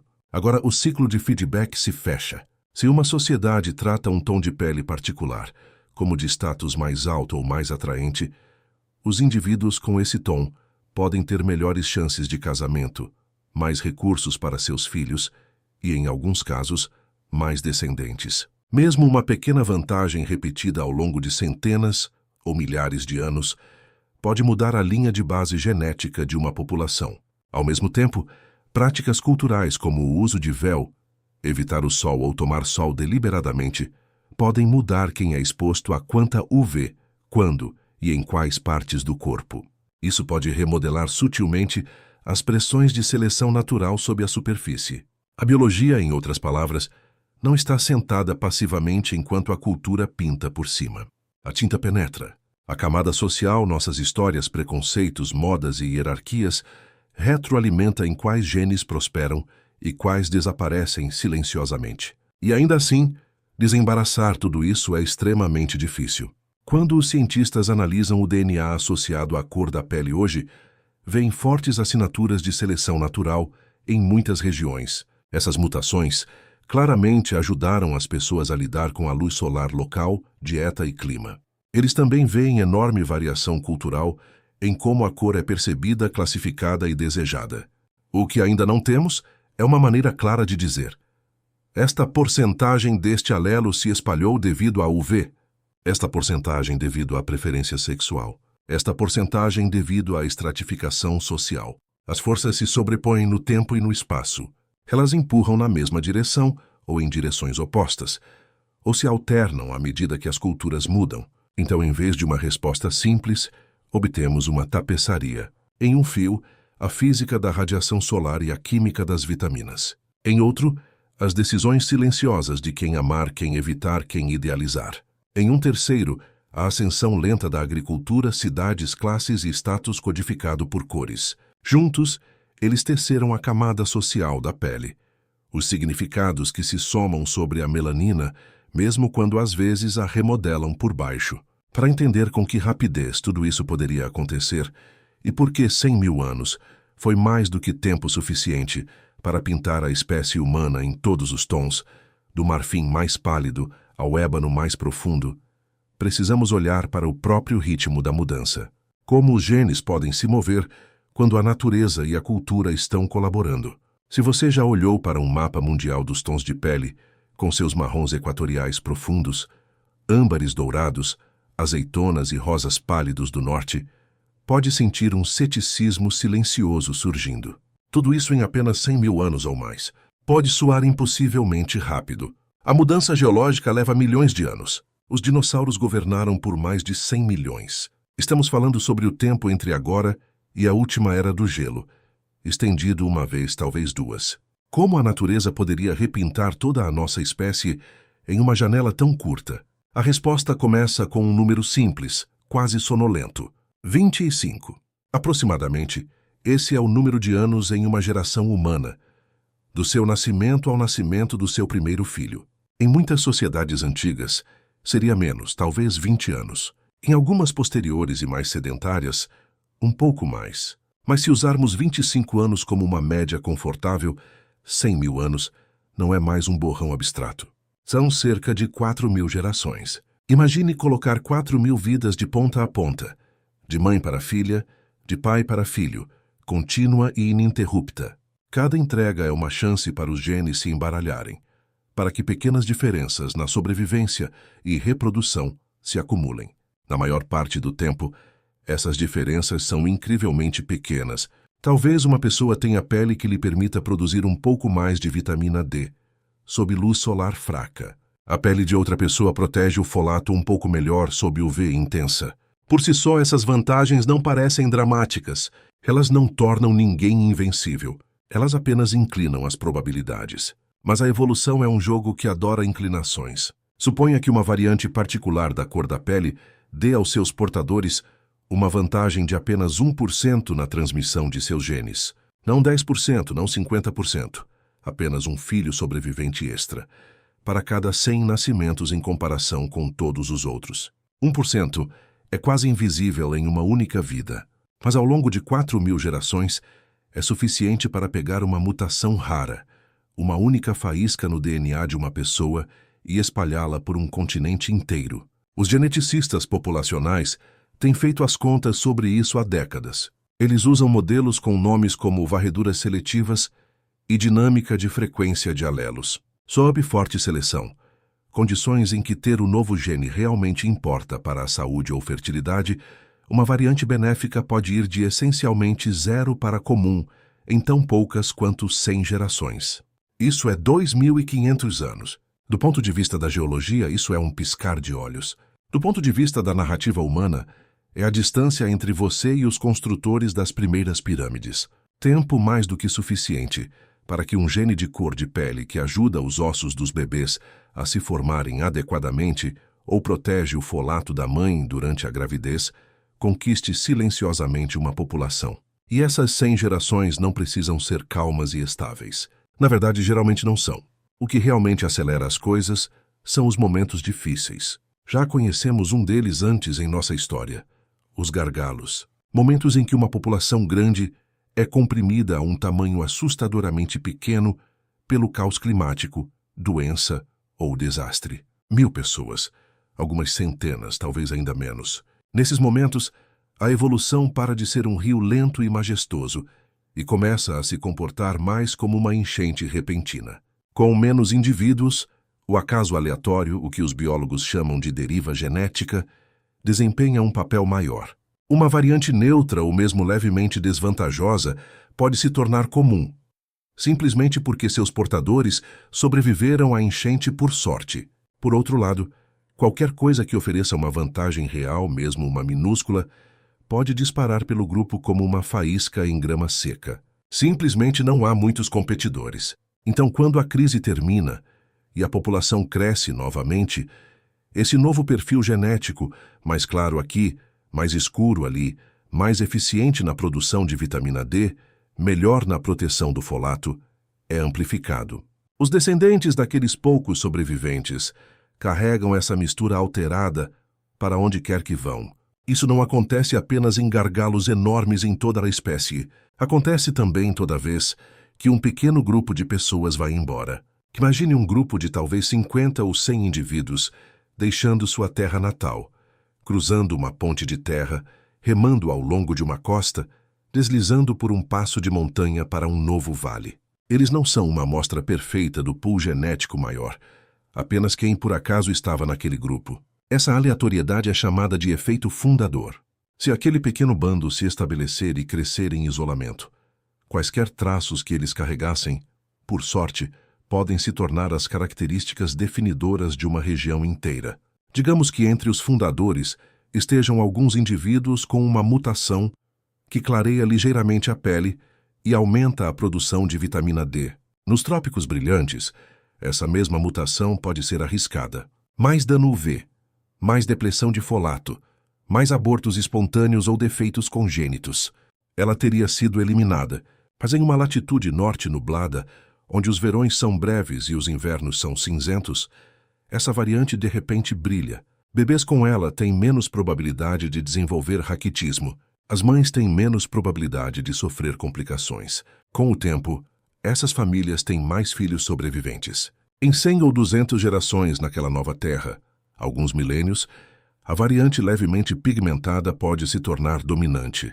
Para observadores posteriores, parece uma diferença regional radical. Por baixo, é apenas um pequeno viés inicial mais a aritmética silenciosa da sobrevivência. Agora acumule esses processos. Você tem eventos fundadores repetidos, à medida que os humanos se espalhavam ao longo das costas. Rios acima, por cadeias de montanhas, para ilhas. Você tem gargalos locais quando a seca atinge, quando vulcões entram em erupção, quando a doença varre um assentamento. Em cada caso, um subconjunto do pool genético global é amostrado, comprimido e depois liberado para se expandir. Enquanto isso, a luz solar, a dieta e o estilo de vida estão mudando de lugar para lugar. A UV queima forte perto do Equador. Incide fracamente em altas latitudes. Florestas, desertos, tundras e cinturões de monções, cada um traz pressões diferentes. A agricultura reescreve o cardápio. A criação de animais move as pessoas para o lado de fora com o gado ou ovelhas. As culturas pesqueiras passam longas horas no brilho refletido da água e do gelo. Sob todas essas condições em mudança, a cor da pele não está apenas derivando aleatoriamente. Ela está sendo empurrada e puxada, às vezes gentilmente, às vezes com força. E toda vez que uma nova mutação útil aparece, ela entra em um mundo onde mesmo uma vantagem de 2% pode ecoar por milhares de anos. Mas há outra camada que torna a história ainda mais dinâmica. Não estávamos evoluindo sozinhos. Quando os humanos modernos saíram da África, cerca de 60 mil anos atrás, o mundo já estava habitado por primos. Os neandertais na Europa e na Ásia Ocidental, os denisovanos mais a leste, e possivelmente outros grupos arcaicos que apenas entrevemos através de rastros fantasmagóricos em nosso DNA. Por muito tempo, as pessoas imaginavam linhas nítidas entre essas espécies, sem mistura, sem filhos em comum. As evidências genéticas contam uma história diferente, mais íntima, onde os territórios se sobrepunham. Nossos ancestrais e esses outros humanos se encontravam, viviam juntos por um tempo e às vezes tinham filhos. Esses filhos eram férteis, seus genes fluíram para a nossa linhagem. Hoje, a maioria das pessoas cuja ancestralidade remonta à Europa ou Ásia carrega alguns % de DNA neandertal. Muitas pessoas na Oceania e partes do Sudeste Asiático também carregam DNA denisovano. Essa mistura é chamada de fluxo gênico, ou introgressão, e importa profundamente para características como a pele. Alguns das variantes neandertais e denisovanas que persistem em nós parecem ter sido úteis. Soluções prontas para ambientes locais que nossos ancestrais africanos estavam encontrando pela primeira vez. No Tibete e no Himalaia, por exemplo, um gene-chave que ajuda as pessoas a lidar com baixo oxigênio em alta altitude parece ser herdado de uma população parecida com os denisovanos. Grupos da Melanésia e alguns do Sudeste Asiático mostram contribuições denisovanas em genes que podem influenciar o cabelo, a função imunológica e possivelmente a pigmentação, ajudando as pessoas a prosperar em ambientes de ilhas tropicais com sol intenso e patógenos únicos. O DNA neandertal aparece em partes do nosso genoma relacionadas à queratina, estrutura da pele e do cabelo, e em respostas imunológicas. Algumas dessas variantes provavelmente ajudaram os primeiros humanos modernos a lidar com climas mais frios e secos e novos micróbios além da África. Algumas podem ter moldado como a pele responde a UV, em zonas temperadas, embora os detalhes ainda estejam sendo desvendados. Então, além de esperar que novas mutações aparecessem, nossos ancestrais também estavam ocasionalmente tomando emprestado ferramentas de primos que já haviam se adaptado às condições da Eurásia por centenas de milhares de anos. É como chegar a uma terra estranha e receber um pequeno kit inicial. Aqui está como lidamos com este inverno, esta altitude, esta luz solar. Coloque todas essas peças juntas e o ritmo da mudança para de parecer misterioso. 4.000 gerações. Gargalos repetidos e eventos fundadores, vantagens seletivas minúsculas mas implacáveis se acumulando, especialmente quando a dieta e a UV estão fora de equilíbrio. E tecido por tudo isso, fluxos de genes chegando de neandertais, denisovanos e talvez outros humanos arcaicos, adicionando ainda mais variação para a seleção e a cultura trabalharem. Dada tanto tempo, tanto movimento e tanta mistura, a coisa surpreendente não é que a humanidade tenha desenvolvido todos os tons de pele da Terra. A coisa surpreendente é que continuamos sendo uma espécie enquanto fazíamos isso. Essas diferenças que você vê no espelho ou em uma rua movimentada de cidade são o registro de superfície de 10.000 pequenas mudanças nas probabilidades jogadas ao longo de vastas extensões de tempo. E tão importante quanto a velocidade com que apareceram é o que veio a seguir. Como esses encontros antigos com neandertais, denisovanos e outros primos não apenas mudaram nossa paleta de cores, mas ajudaram a moldar os próprios genomas que carregamos hoje. Quando nossos ancestrais finalmente entraram no país neandertal, não estavam caminhando para uma tela congelada e vazia. Estavam entrando na casa de outra pessoa. Por centenas de milhares de anos antes do Homo sapiens aparecer na Eurásia, os neandertais estavam lá, sobrevivendo às eras do gelo e aos descongelamentos, assistindo as geleiras avançarem e recuarem como marés lentas e moedoras. Quando nossa espécie chegou, os neandertais não eram homens das cavernas primitivos. Eram habitantes locais experientes, resistentes, inteligentes, culturalmente ricos e esquisitamente sintonizados com as terras em que viviam. E de algumas formas eles não se pareciam muito com nós. Se você pudesse sentar tranquilamente perto de uma margem de rio pleistocênico e observar um grupo misto, neandertais de um lado, primeiros humanos modernos do outro, veria as diferenças imediatamente. Os neandertais eram mais atarracados, de peito mais largo com membros poderosos e rostos construídos como estátuas desgastadas pelo tempo. Mas se olhasse mais de perto, especialmente para as crianças brincando juntas na poeira, também veria outra coisa, uma humanidade compartilhada. Sorrisos semelhantes, caretas semelhantes e, talvez surpreendentemente, uma gama semelhante de cores. Por muito tempo, os artistas pintaram os neandertais como uniformemente pálidos e avermelhados, uma espécie de homem das cavernas padrão do norte. Então outros balançaram para o lado oposto, imaginando-os com pele escura, para corresponder às nossas origens africanas. A verdade, revelada em fragmentos de DNA antigo, parece mais com o que vemos em nós mesmos. Variação. De um punhado de ossos de neandertais, os pesquisadores conseguiram ler partes de seus genes de pigmentação. Em pelo menos alguns indivíduos, esses genes carregam variantes associadas em humanos modernos, a pele mais clara e até cabelo ruivo. Não todos os neandertais, não em todo lugar, mas o suficiente para dizer com alguma confiança que pele pálida e tons ruivos ou cobre faziam parte de sua paleta. Outros genomas de neandertais apontam para complexões mais escuras. Parece que eles também vinham em um espectro moldado pela latitude, clima e o papel aleatório da herança. Então, quando Homo sapiens e Neandertais começaram a se encontrar em algum lugar no Levante, no Cáucaso, mais tarde na Europa e na Ásia Ocidental, não estavam apenas encontrando o outro, estavam encontrando primos com seu próprio conjunto de soluções para os mesmos problemas. Como se manter aquecido, como curar feridas, como lidar com a luz do inverno e o brilho do verão, como usar um corpo sob um tipo particular de céu.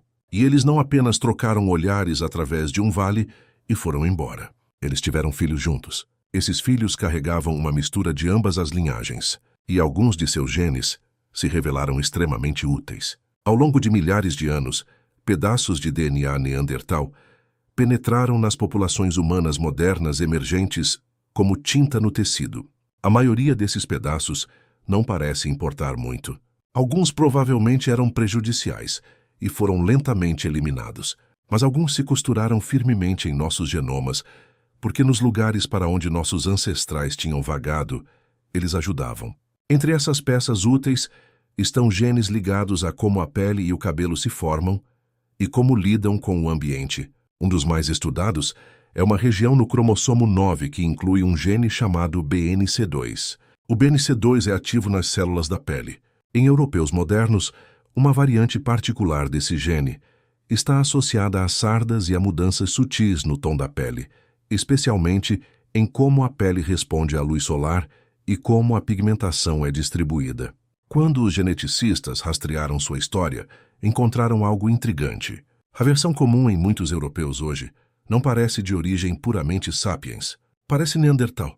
Em algum lugar da Eurásia da Era do Gelo, uma criança nasceu com uma mistura de ancestralidade humana moderna e neandertal. Ela carregava uma variante BNC2 no estilo neandertal, uma que alterava ligeiramente a forma como sua pele lidava com a luz UV. Talvez mudasse a rapidez com que formava sardas. Talvez ajustasse o equilíbrio entre proteção e produção de vitamina D sob sóis temperados e frios. O que quer que fizesse naquele ambiente deu vantagem suficiente para que, geração após geração, se espalhasse. Não por conquista ou planejamento, apenas pela aritmética silenciosa da sobrevivência e reprodução. Hoje, milhões de pessoas com ancestralidade europeia carregam aquele eco neandertal sob a pele. Se você já assistiu a sardas florescerem sobre um nariz no verão, viu um sussurro daquele encontro antigo. E o BNC2 não está sozinho.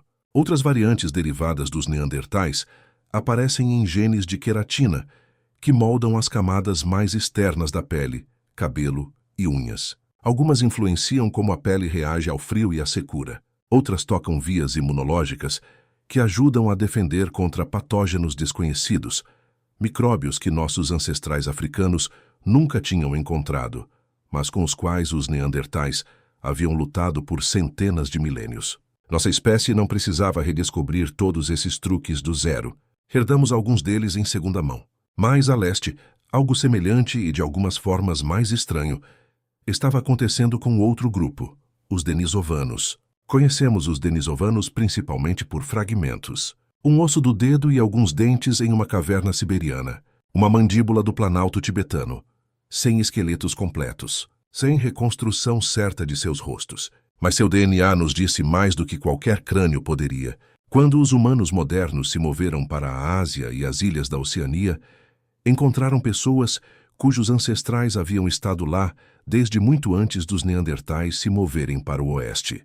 Essas pessoas, denisovanos e talvez grupos arcaicos relacionados, haviam resolvido um conjunto diferente de quebra-cabeças ambientais. Alta altitude, por exemplo. Nos planaltos varridos pelo vento do Tibete e do Himalaia, os níveis de oxigênio são baixos o suficiente para fazer os visitantes das planícies ficarem tontos e doentes. No entanto, hoje as populações tibetanas lidam com esse ar fino com facilidade. A chave é um gene chamado EPAS1, parte do sistema que detecta oxigênio no sangue. A versão comum nos tibetanos parece quase idêntica à encontrada em DNA parecido com o dos denisovanos. Parece que nossos ancestrais encontraram especialistas em alta altitude, tiveram filhos com eles e mantiveram a parte do kit de ferramentas genéticas que lida com alta altitude. Sem essa variante emprestada, a vida permanente acima das nuvens poderia ter sido muito mais difícil, talvez até impossível para o Homo sapiens. Na Oceania e em partes do Sudeste Asiático, a ancestralidade denisovana pode chegar a 10% ou mais.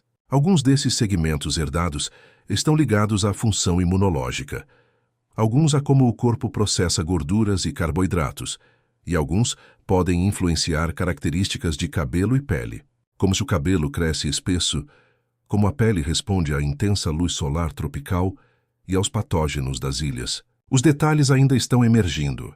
A cada poucos anos, um novo estudo reanalisa os genomas de Papua Nova Guiné, das Filipinas, da Indonésia ou de grupos aborígenes australianos, e encontra novos rastros de DNA parecido com o dos denisovanos, frequentemente em regiões com papéis potenciais na pigmentação ou biologia da pele.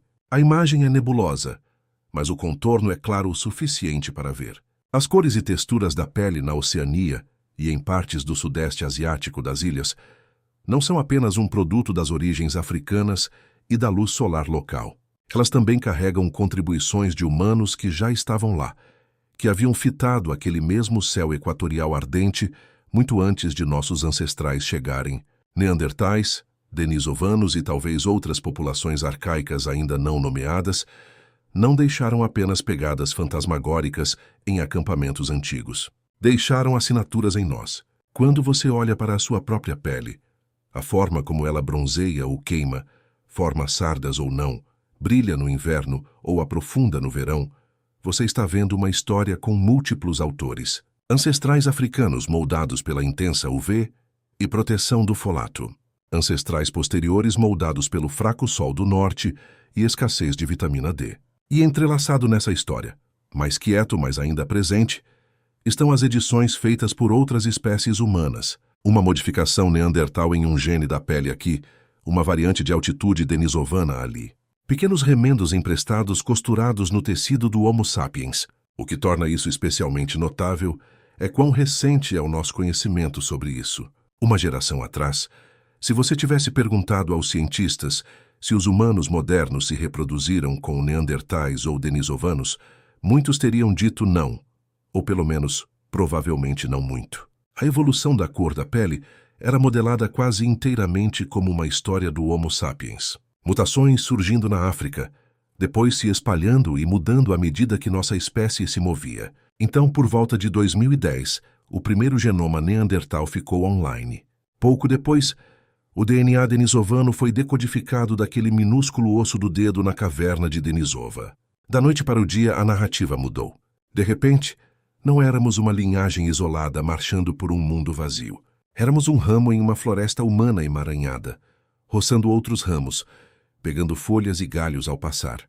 Cada novo genoma antigo, temos agora DNA neandertal de vários locais, sequências parecidas com as dos denisovanos de regiões inesperadas e até pistas de outras linhagens arcaicas desconhecidas, adiciona outra camada. Genes que antes assumíamos serem simplesmente humanos, às vezes acabam tendo raízes mais antigas e profundas. Padrões na pele moderna, no cabelo e nos sistemas imunológicos que não faziam muito sentido começam a se resolver. E o processo está em andamento. A cada ano traz outra surpresa.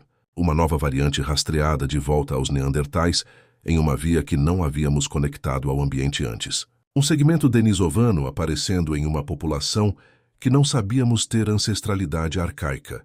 Ocasionalmente, até mesmo uma pista de fluxo gênico de uma misteriosa população fantasma que ainda não identificamos no registro fóssil.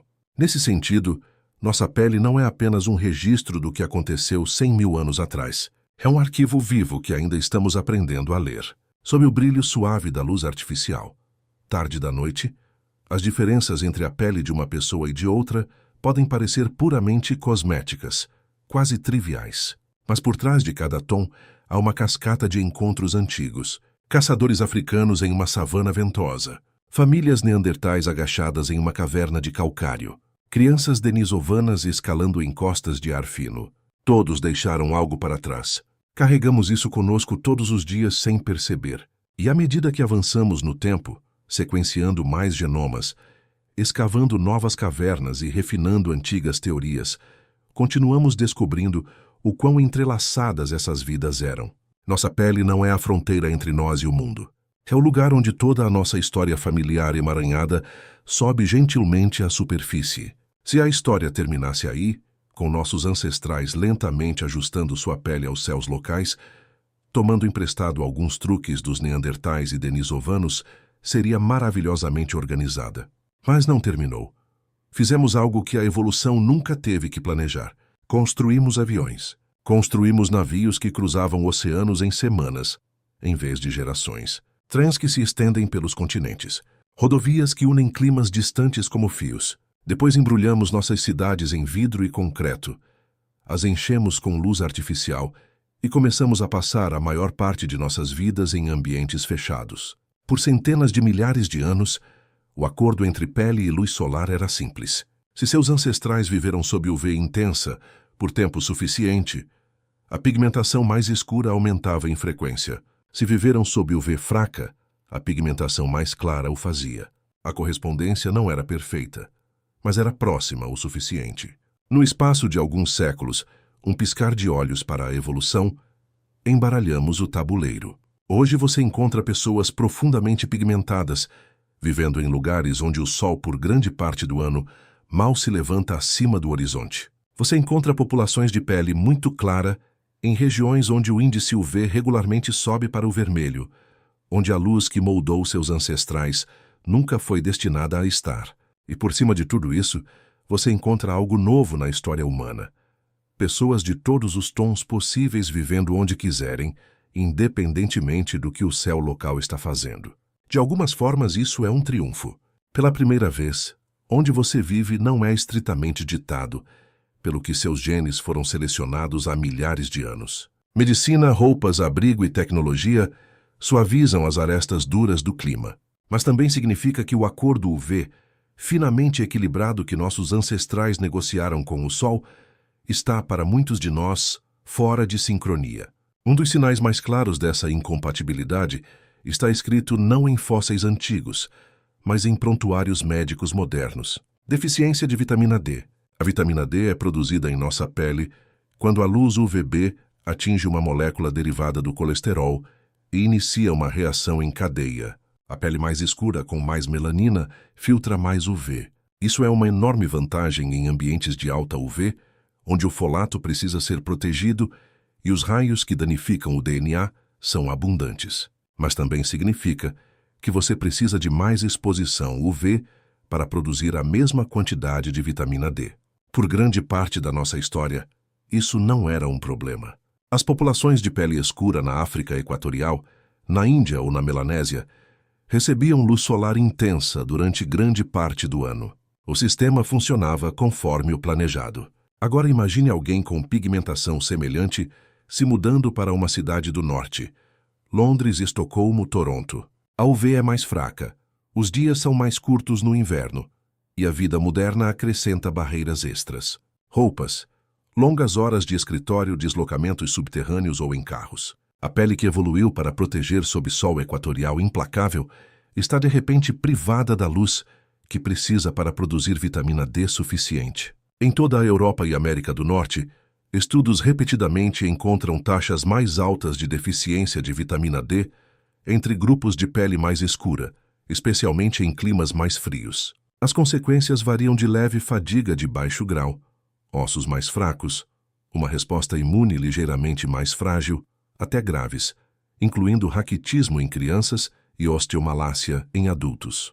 Na outra extremidade do espectro, pessoas de pele muito clara cujos ancestrais evoluíram em latitudes do norte nebulosas, onde qualquer fragmento de UV era precioso, agora se encontram vivendo na Austrália, na África do Sul, no Brasil, no Arizona. Lugares onde o sol tem dentes. Sua pele é esquisitamente sintonizada para sorver luz fraca, não para ficar na frente de uma fornalha tropical. Em países como a Austrália, cuja população não indígena é amplamente de descendência europeia, o resultado foi um notável aumento no câncer de pele. A mesma pigmentação pálida que era uma vantagem sob céus cinzentos do norte, agora permite que a UV penetre mais profundamente, danificando o DNA nas células da pele. Ao longo das décadas, essas pequenas lesões podem se acumular em carcinomas basocelulares, carcinomas de células escamosas e, mais perigosamente, Melanomas. Campanhas de saúde pública salvaram muitas vidas. Chapéus, roupas, sombra e protetor solar são ferramentas poderosas. Mas aqui também a incompatibilidade moderna aparece de formas inesperadas. Porque embora o protetor solar possa reduzir dramaticamente o risco de câncer de pele, ele também filtra o UVB, exatamente a fatia do espectro que usamos para produzir vitamina D. Em países de alta renda, agora você vê deficiência de vitamina D não apenas em grupos de pele escura em altas latitudes, mas também em pessoas de pele muito clara que evitam quase completamente o sol ou se cobrem obsessivamente. Estamos, em certo sentido, superando o ambiente com uma mão e superando nossa própria biologia com a outra. Acrescente a urbanização sobre isso, e a imagem fica ainda mais complexa. Nossos ancestrais passavam seus dias ao ar livre, caçando, coletando, cultivando, caminhando. A proporção de horas ao sol para horas em ambientes fechados era fortemente inclinada para o céu. Agora, seja em São Paulo ou Seul, no Rio de Janeiro ou em Recife, enormes números de nós trabalham dentro o dia todo e passam brevemente de prédio para carro, para trem, para prédio novamente. Do ponto de vista da pele, é um mundo estranho. Uma rápida explosão de sol intenso ao meio-dia durante um deslocamento.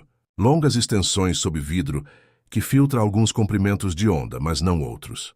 Nessa situação já emaranhada, a globalização despejou mais um ingrediente: fluxo gênico rápido. Por grande parte do nosso passado, as populações vizinhas trocavam genes lentamente por meio de redes de casamento e migração que se desenrolavam ao longo de gerações. Agora, alguém com ancestralidade norueguesa e alguém com ancestralidade da África Ocidental se encontram em uma universidade no Canadá, têm filhos, e esses filhos crescem e formam famílias com parceiros da Índia, do Brasil, da China ou de Samoa. Genes de pigmentação que antes viajavam principalmente dentro de bairros locais estão de repente se misturando livremente pelo planeta. Você já pode ver o resultado em qualquer cidade grande. Um espectro contínuo de tons e subtons, padrões de sardas, respostas ao bronzeamento. A antiga correspondência aproximada entre região e cor, mais clara no extremo norte, mais escura perto do Equador, está se dissolvendo.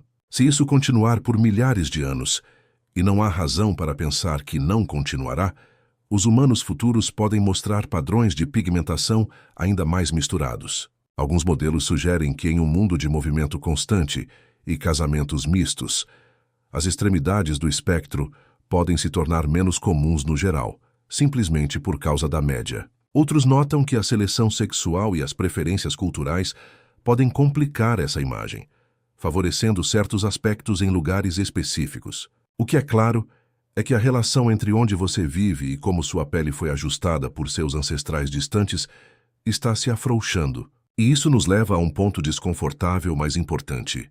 Durante grande parte da história recente, as pessoas tentaram tratar a cor da pele como se fosse uma linha divisória profunda, uma maneira de dividir a espécie humana em categorias rígidas para classificar ou separar, para imaginar que uma diferença no tom correspondesse a uma diferença de intelecto, moralidade ou tipo. A biologia moderna não apoia isso.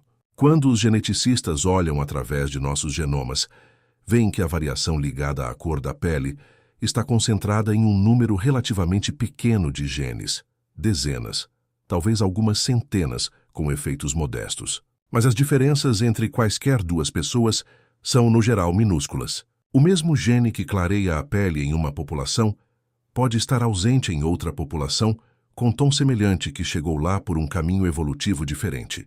A pigmentação é contínua, sobreposta e fortemente moldada pelo ambiente e pelo acaso.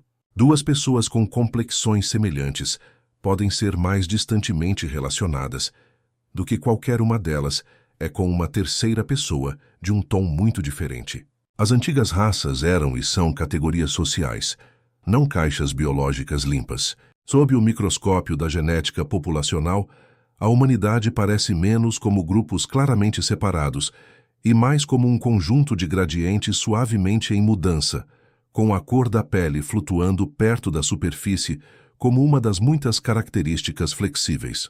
E ainda assim, a história não terminou. Ainda há muito que não sabemos. Os pesquisadores agora estão sondando Não apenas quais genes de pigmento você tem, mas como esses genes são ativados ou desativados em ambientes particulares. Este é o reino da epigenética, marcas químicas no DNA e nas proteínas em torno das quais ele se enrola, influenciadas pela dieta, estresse, exposição solar, até mesmo pelas condições dentro do útero. Alguns estudos iniciais sugerem que a exposição crônica ao UV pode alterar o estado epigenético das células da pele, mudando como os genes de pigmento são expressos, sem alterar a sequência de DNA subjacente. Outros estão explorando como os níveis de vitamina D, as reações imunológicas e a inflamação podem retroalimentar nesses sistemas. Interações gene-ambiente adicionam outra camada. Uma variante que tem quase nenhum efeito em um clima pode importar muito em outro.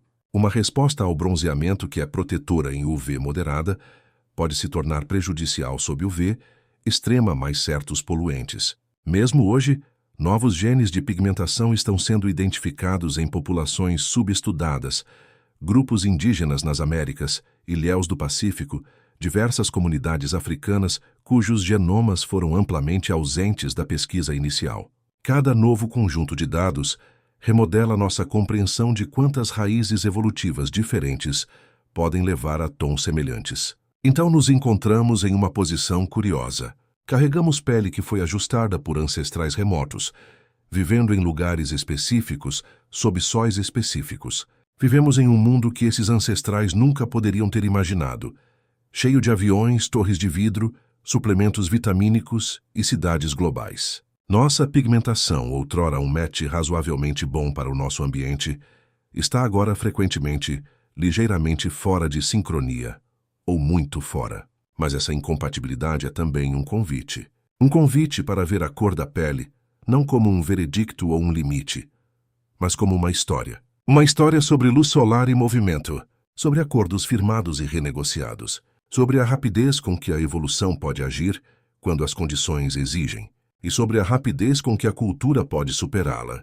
No final, o tom que você vê no espelho é ao mesmo tempo antigo e novo. Antigo porque carrega ecos de savanas, florestas e gelo. Novo porque agora se move por um mundo onde seu propósito original foi parcialmente reescrito. E em algum lugar abaixo de todas essas camadas, genética, epigenética, ambiental, há uma verdade simples. As diferenças que notamos mais são frequentemente as que menos importam. Sob as cores em mudança, o cromossomo fundido, as cicatrizes do gargalo, somos ainda uma espécie pequena, recentemente evoluída, africana, vagando pelo planeta juntos, carregando nossos céus ancestrais conosco, onde quer que vamos. E isso nos traz de volta ao espelho, aquele rosto que você conhece melhor do que qualquer fóssil, qualquer reconstrução, qualquer diagrama em um livro didático. Porque tudo de que falamos, gargalos e migrações, desertos e camadas de gelo, neandertais e denisovanos, luz ultravioleta e vitaminas e minúsculas modificações no DNA, tem estado se escrevendo silenciosamente na pele que você usa agora mesmo. Certa vez, havia apenas uma pequena população em luta na África. Alguns milhares no máximo, talvez menos. Eles ficavam sob um feroz sol equatorial, com a melanina fazendo seu duplo dever, protegendo o frágil folato, deixando apenas luz suficiente passar para construir ossos e manter os corpos funcionando. Daquele único começo precário, a história se alargou. Alguns descendentes ficaram perto das latitudes antigas, mantendo armadura profunda à prova de UV.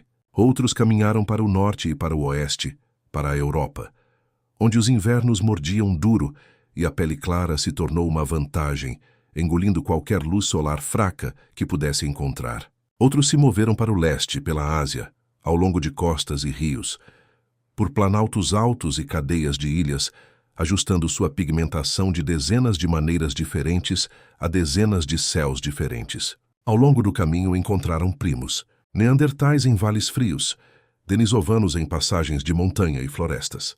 E às vezes não apenas competiram, amaram e tiveram filhos, e transmitiram genes que ainda sussurram em nossas células. Uma variante emprestada aqui para viver em alta altitude.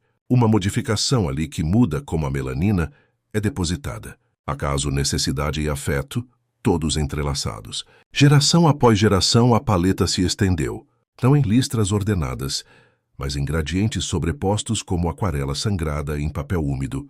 Alguns caminhos levando a pele escura, alguns a pele clara, muitos tons intermediários. O mesmo destino alcançado por estradas genéticas diferentes, dependendo de quem seus ancestrais encontraram, onde se estabeleceram, o que o céu acima deles exigiu. E ainda assim, através de todo esse ramo, uma coisa nunca mudou. Cada pele na terra, o marrom mais profundo, o marfim mais tênue, o sardento, o azeitona, o dourado, pode traçar sua linha de volta àquela tela original. De volta àqueles sobreviventes africanos espalhados que caminharam por 100.000 anos de crise e saíram do outro lado carregando o futuro de nossa espécie em seus ossos. Então, quando você olha para outra pessoa em qualquer parte deste planeta, você está olhando para um verso diferente da mesma história. Seu tom é um registro de jornadas que seus próprios ancestrais não fizeram, climas sob os quais não ficaram, acordos com o sol que nunca precisaram fazer. Mas abaixo dessas diferenças, o roteiro é compartilhado. O cromossomo fundido, as cicatrizes do gargalo, os genes da linguagem, a antiga e teimosa capacidade de cooperação e curiosidade. A pele tem sido usada como uma maneira de nos dividir. A evolução, quando você a segue de perto, conta o conto oposto. Ela diz: todas essas cores são variações sobre um tema. Todos esses tons são experimentos realizados no mesmo projeto básico. Todos esses rostos são ramos de uma espécie muito jovem, ainda se estendendo por um único mundo pequeno. Se você estiver se sentindo sonolento agora, pode deixar isso se assentar.